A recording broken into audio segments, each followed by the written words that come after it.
Unleash the power of knowledge and connect with the heartbeat of the African diaspora.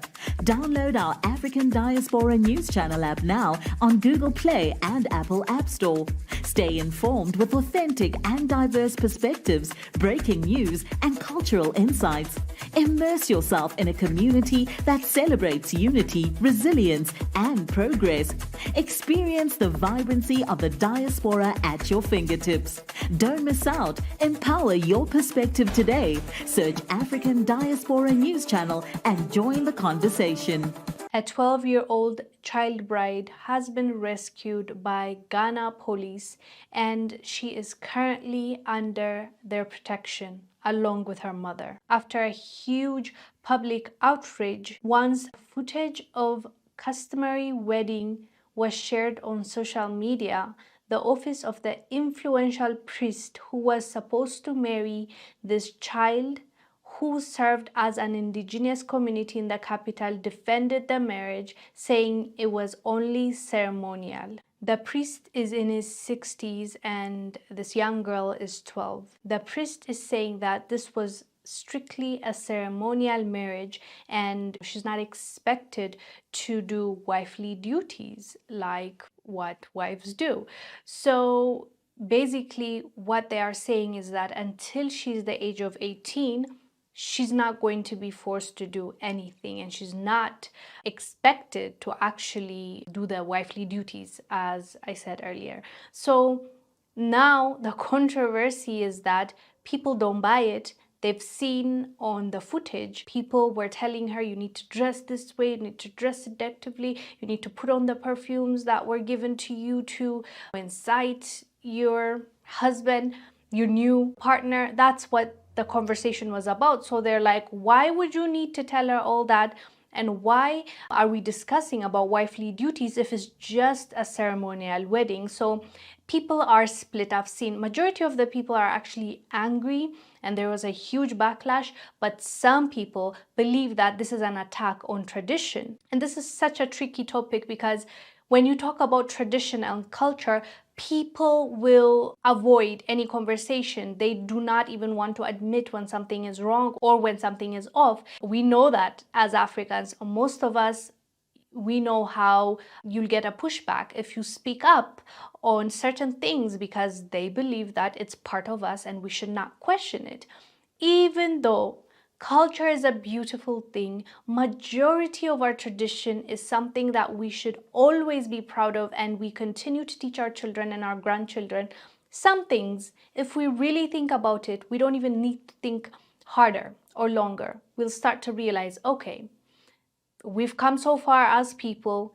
In this day and age, this should not be okay. And in my opinion, child marriage is one of them. Next to female genital mutilation, which happens till this day in some areas and in a lot of African countries. It's sad, but it's a reality. And people get defensive when you talk to them about how this is affecting the girl when she grows up. It's going to affect her in so many ways, so many reasons why we shouldn't do it.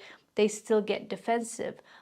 But I understand also you can't just force your opinion on someone. There needs to be a conversation. There needs to be a debate. People need to understand why it's not okay to do that, and based on what results, based on what we've seen thus far with research, and we've evolved as people, and certain things should not be okay.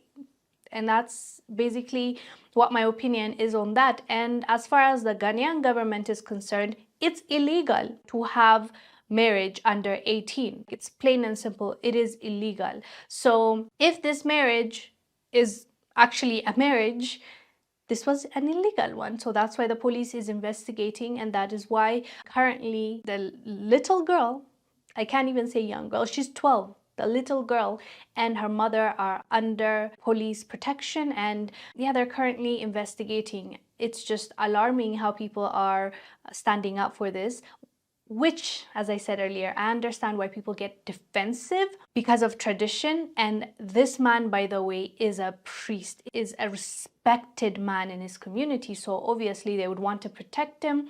They believe that whatever he does is the right thing. But it's up to now the community to have a conversation and decide by themselves if this is something that they want to pursue, they want their children to continue doing. Some things, as I said, maybe we need to reconsider.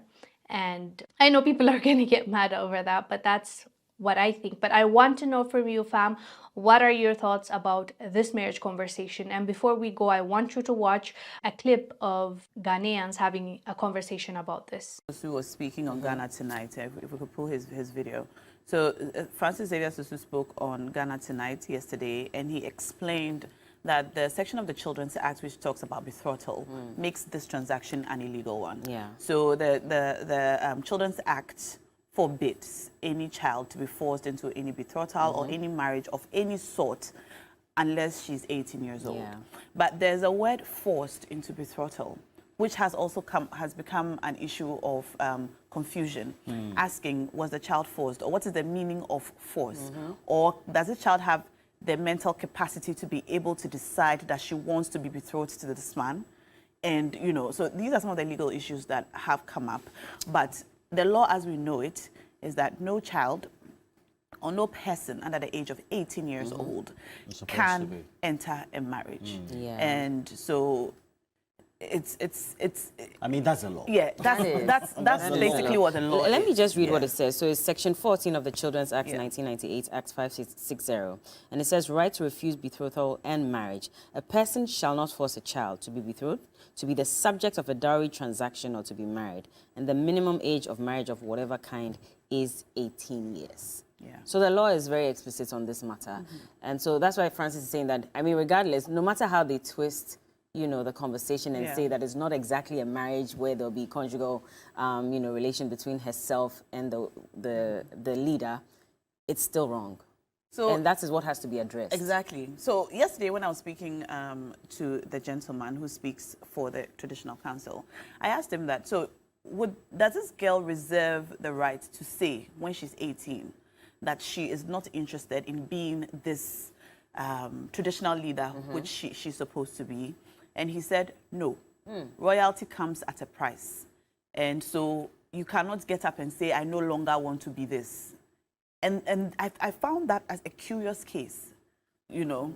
So anyway, the story is still evolving. Yeah. And we're getting to learn and find out more about the clash between tradition and the law and her human rights, really, as a child. That's the baby. Yeah. I mean, I'm unhappy that we have her photos on, you know, on TV as well.